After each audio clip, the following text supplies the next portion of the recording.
प्राचीन लोक संस्कृति की पहचान संझा अब पूरी तरह से लुप्त होने के कगार पर।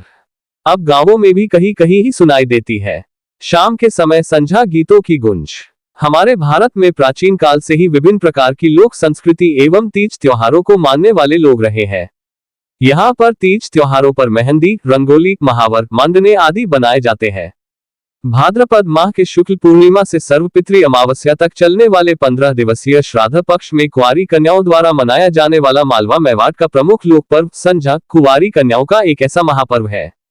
जो अब पूरी तरह से धीरे धीरे विलुप्त होने की कगार पर आ गया है। कहा जाता है कि कुंवारी कन्याएं अच्छे पति की कामना के लिए यह पर्व मनाती थी। शहरों ही नहीं गांवों में भी इक्का दुक्का घरों में ही अब प्राचीन संझा लोक पर्व की गूंज सुनाई देती है। मध्य प्रदेश के मालवा, निमाड़, राजस्थान, गुजरात, महाराष्ट्र आदि क्षेत्रों में कुंवारी कन्याओं के द्वारा बड़े उत्साह एवं उमंग के साथ ये लोक पर्व मनाया जाता रहा है।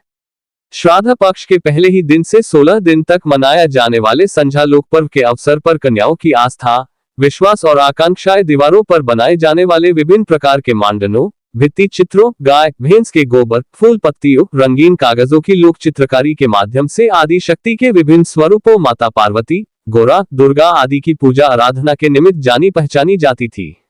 गांवों में प्रतिदिन शाम होते ही मोहल्ले में कन्याएं अपने घरों की दीवारों पर लाल पीली मिट्टी से लीप पोत कर गाय भैंस का ताजा गोबर ढूंढकर प्रतिदिन संझा की विभिन्न प्रकार की सुंदर आकृतियां दीवारों पर बनाकर उसे कनेर, गुलाब, चांदनी, चंपा, चमेली, मोगरा आदि के फूलों एवं पत्तियों से सजाती थी और संझा गीत गाती थी और समूह में एक दूसरे के घर घर जाकर संझा की आरती कर प्रतिदिन अलग अलग तरह का प्रसाद बांटती थी और कुछ इस तरह के गीत गुनगुनाती थी। संझा तू थारे घर जा, कि थारी बाई मारेगा, कि कुटेगा, की डेरी में दिचोकेगा।